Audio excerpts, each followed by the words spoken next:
not the case.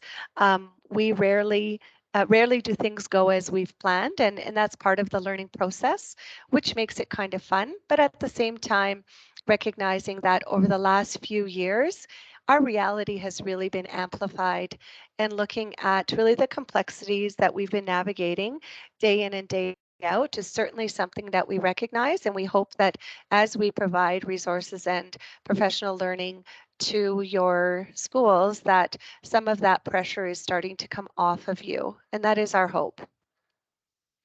We also recognize that we are on learning and relearning how we unpack the new curriculum. And so I just wanted to share with you just a few minutes of this video, and you can go back and take a look at this as a staff if you like. But it is something that I think really speaks to the challenge that we have when we're faced with something new.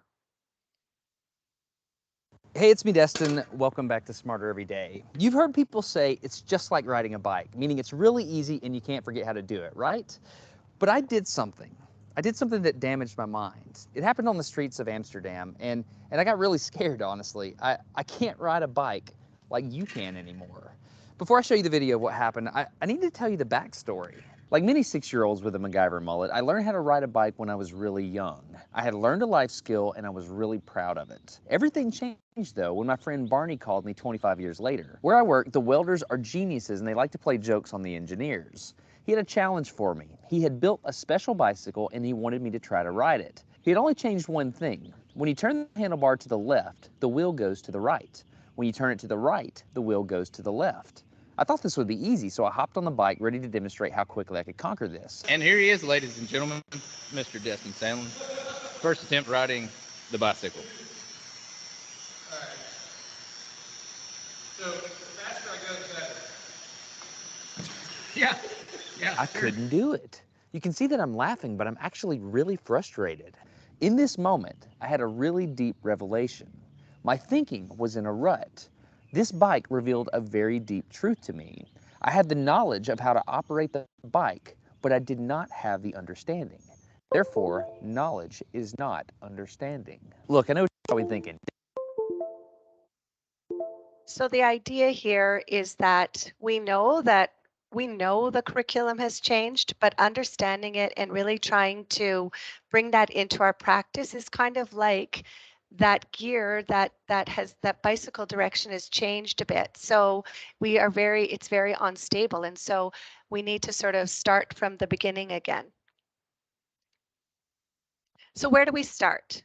Well, of course, we dream big. We see that finish line of us having success, feeling competent, and not feeling so overwhelmed with all that's coming at us. So it's really important that we start small. But most of all, I guess our message is that we just need to start. We don't have to have it perfect from the beginning. We know that when we look at new curriculum, we're looking at things like planning, so those shifts in curriculum, the instruction and resources, so getting started to support the planning, assessment, how we use best practice to determine the extent to which a student is meeting those outcomes, and then reporting. How do we continue to build on outcomes-based reporting that we know has been part of the district for a number of years now? So planning. Some shifts in curriculum, again, just to anchor some of the new curriculum and what's different between the program of studies and current. So in ELAL for K-3, you'll notice that structured literacy is a really big part of the curriculum. You'll see some sequencing around phonics. There's explicit teaching requirements around vocabulary and word study. And there's specific identified forms and texts that must be addressed within teaching. And those are in detail in the new curriculum. In K-3 mathematics, there's really continues to be conceptual progression, so that conceptual understanding like quantity, number, spatial reasoning, and that carries through year to year. But it really is important that it's still very much in the concepts as that curriculum rolls out.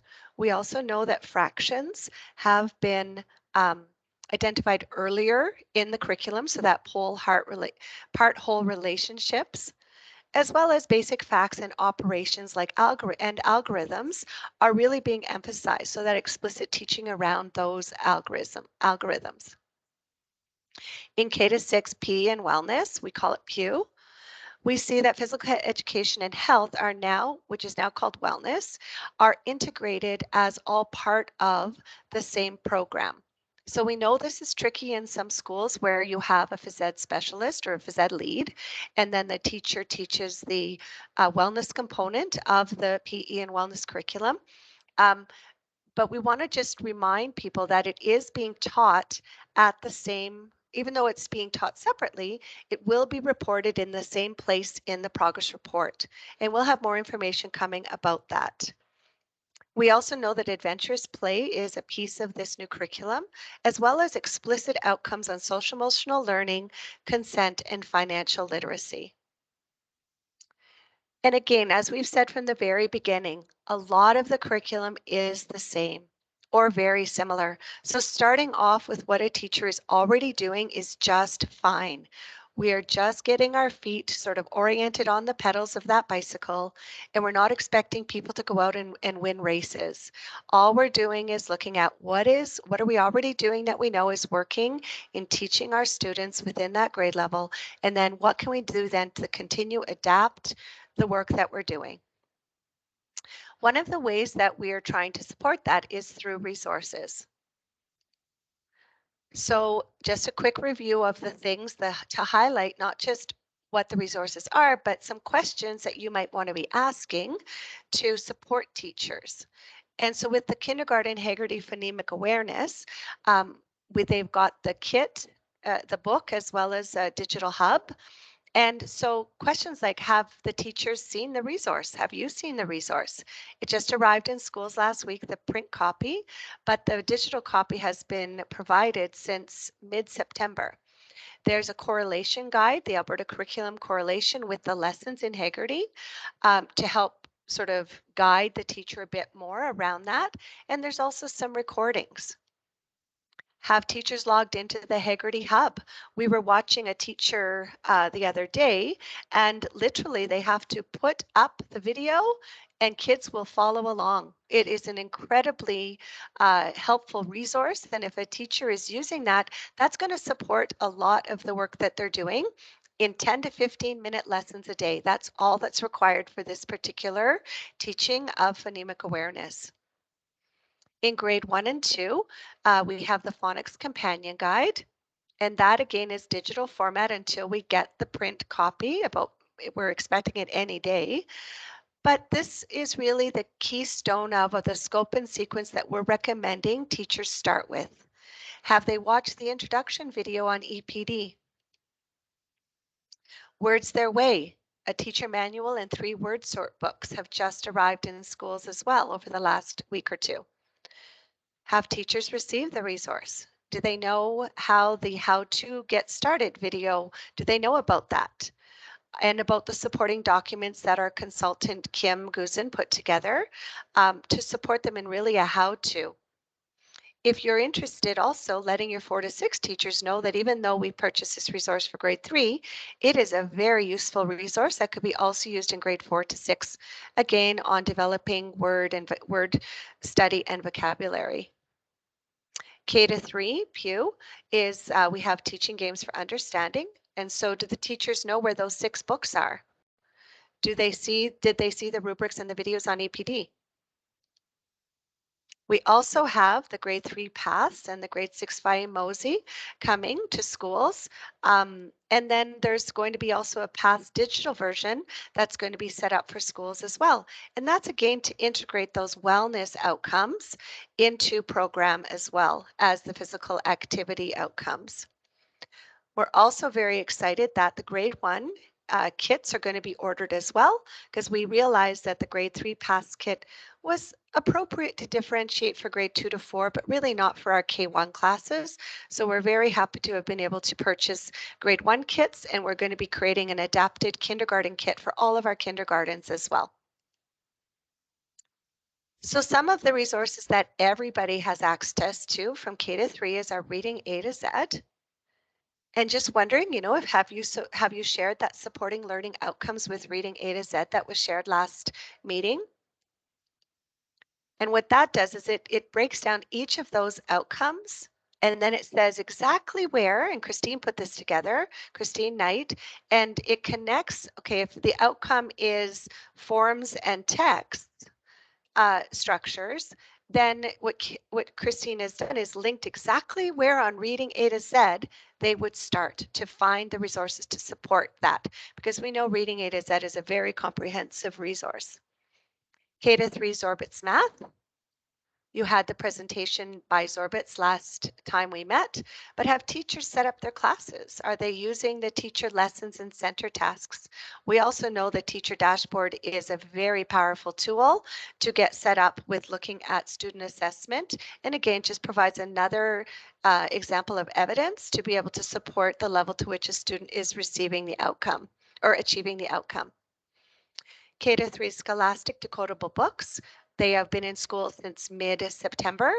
And we also are so excited that Scholastic has now created a digital version of those decodable books. So a teacher now will be able to project when they're doing a whole group instruction of the book, but then break out into their smaller groups to support that small group instruction.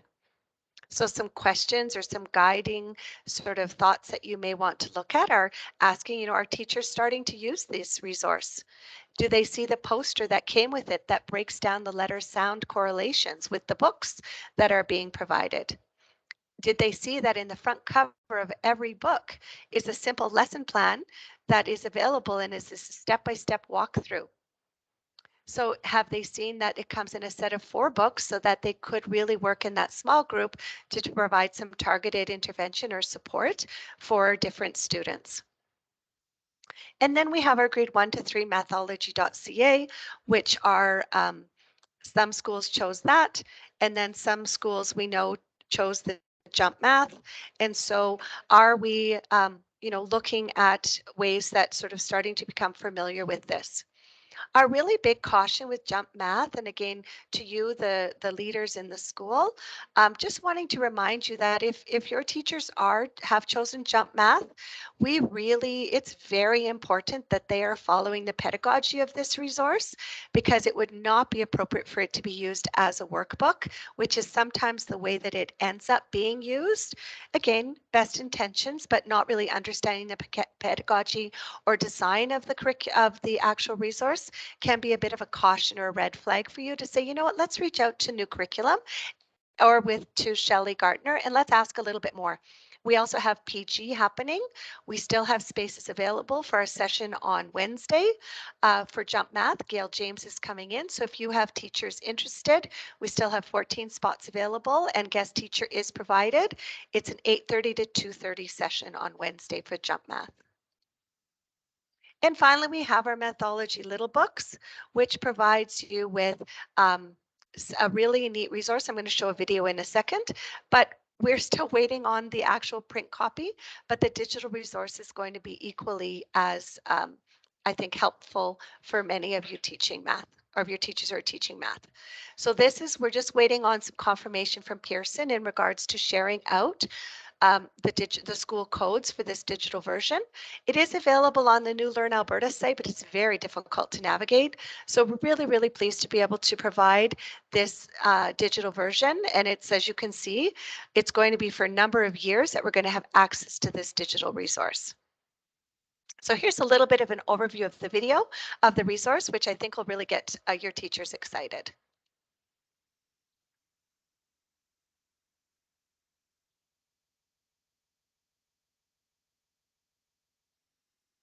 Welcome to the tutorial on Mathology Little Books and Teacher Guides. We'll look first at the student books and then at the guides, how they're designed, what they contain, and what supports are available for them and for you as a teacher. First, let's look at the Mathology Little Books, starting with some basic facts. There are 72 books in total that span kindergarten through grade 3. Lap books are available for kindergarten titles. All books are available in English and French and in print and digital formats. The collection includes fiction and nonfiction with many titles written by Indigenous authors. 2 other facts to note. These books are math first. The content in each book reflects math curriculums across the country at that grade. So you'll find they reflect your curriculum with an approximate 75% match.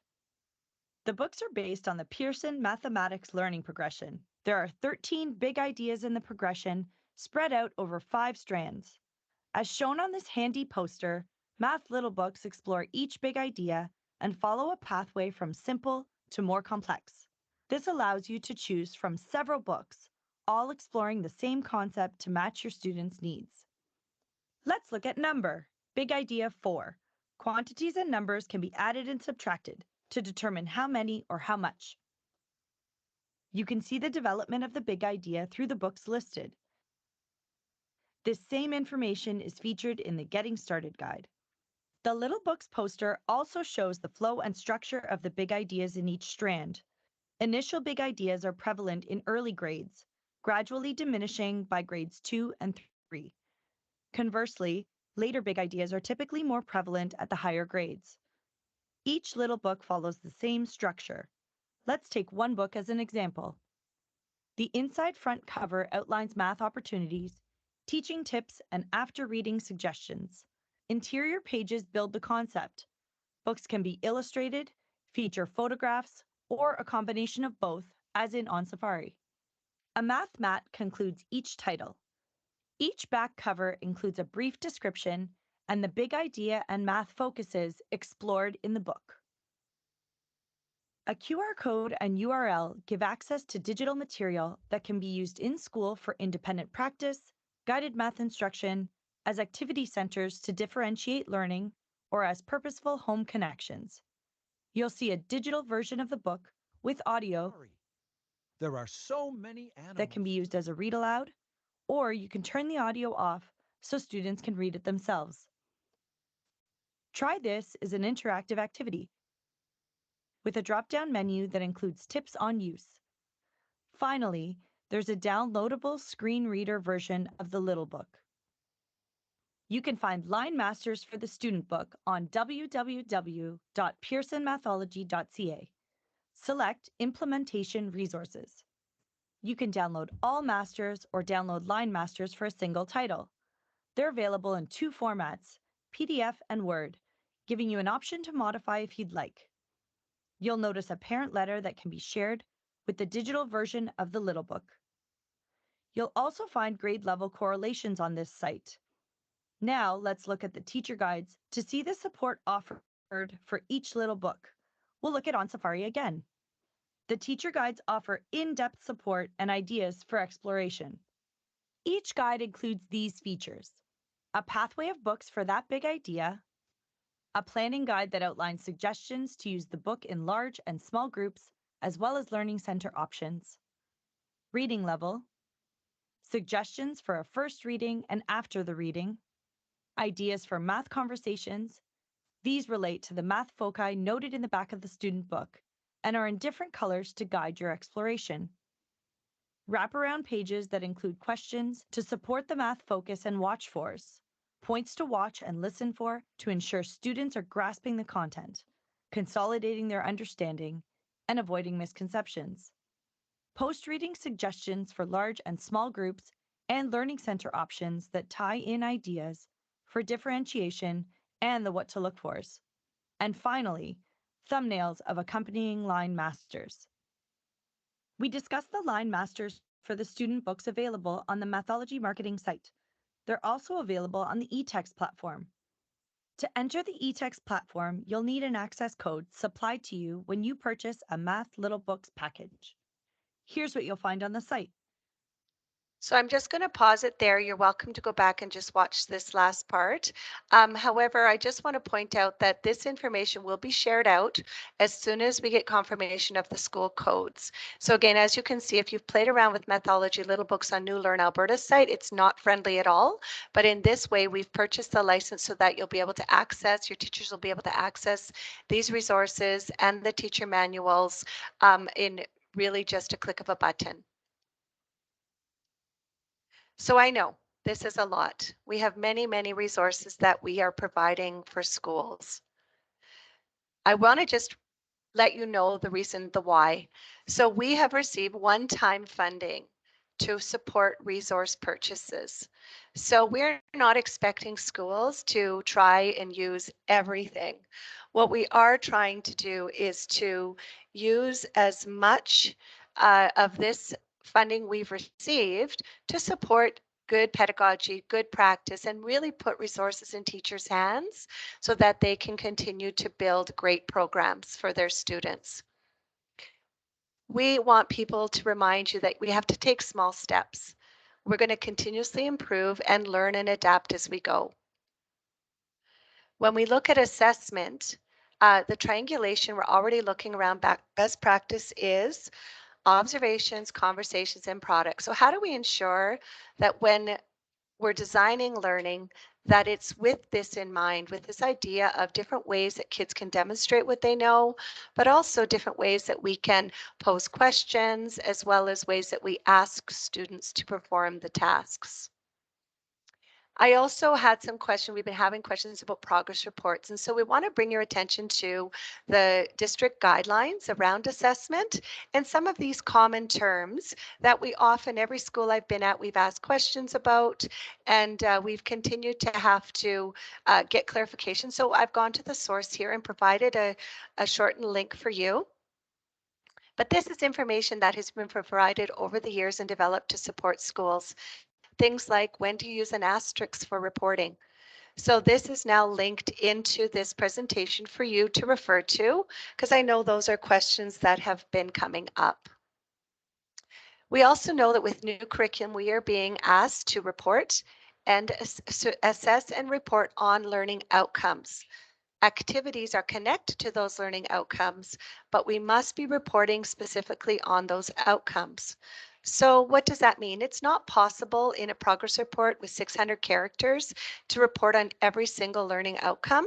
So it can be done in a variety of ways, including the progress report. It can be done in parent-teacher conferences, student work that's sent home, portfolios, learning management systems like PowerSchool, Gradebook.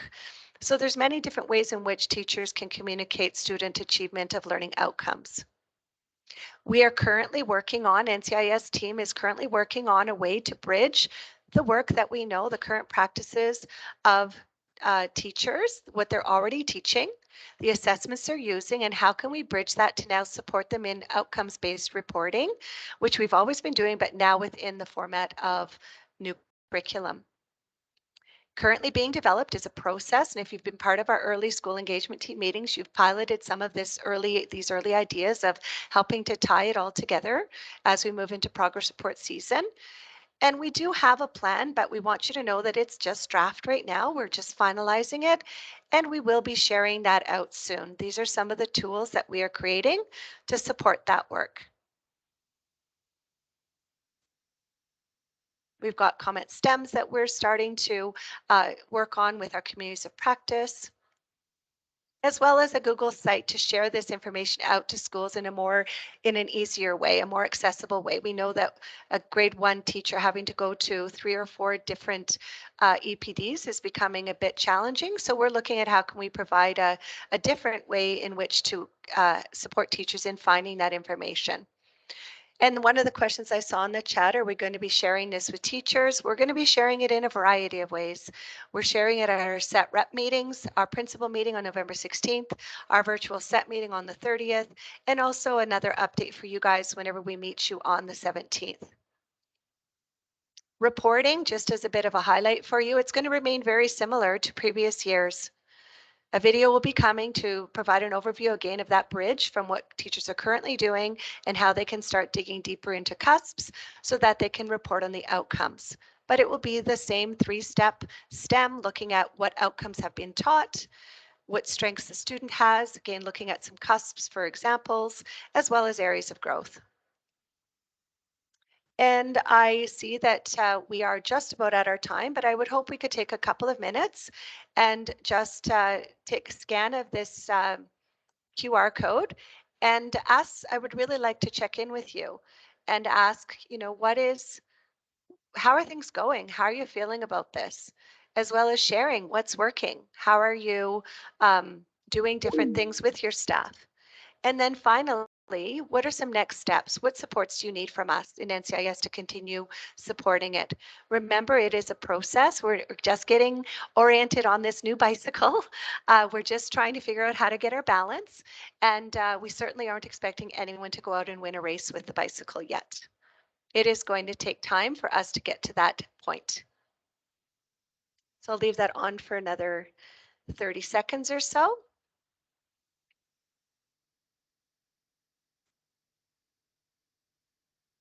And if you don't have time right now, please just come back and you can do that at a later time, but we will share this out with everyone once we've received it, all of the feedback.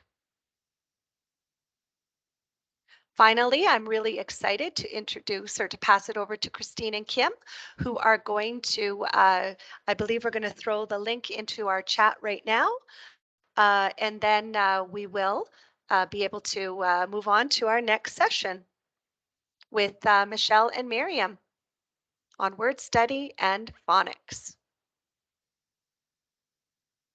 And again, remember DLTs, if you have not registered, DLCTs, you do not need to register. We've pre-registered all of you, but DLTs, if you have not registered, could you please make sure you do that at some point so we can have you as one of the participants, as just to be compliant with our contract.